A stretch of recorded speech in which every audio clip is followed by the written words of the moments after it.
5-6 दिवस आहे उपोषण सुरू ठेवलं, त्या प्रश्नाचा निकाल लावला नाही. धर्मेंद्र प्रधान यांच्या राजीनाम्यासाठी त्यांचं उपोषण होतं. धर्मेंद्र प्रधानचा राजीनामा घेतला नाही आणि लाखो विद्यार्थ्यांच्या भविष्यासाठी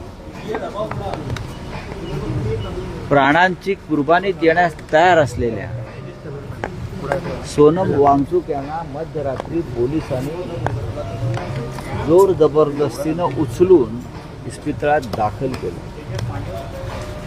हा देश किती हुकुमशाही मार्गाने चालू आहे. सोनम वांगचुक यांच्या प्राणाची तुम्हाला इतकी किंमत असती तर उपोषण सुरू झाल्यावर काही काळातच त्यांच्या मागण्यासंदर्भात सरकारनं काही भूमिका घेतली असती.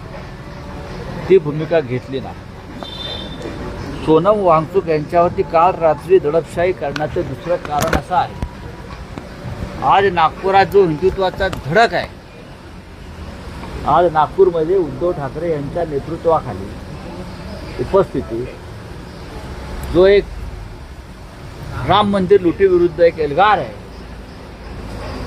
त्या कार्यक्रमावरचं लक्ष वळवावं म्हणून सुद्धा सोनम वांगचुक यांना काल रात्रीच दडपशाही मार्गानं अटक करून इस्पितळात नेलं. ही 2 कारणं आहेत. तरीही आता उद्धव ठाकरे साहेब निघालेले आहेत.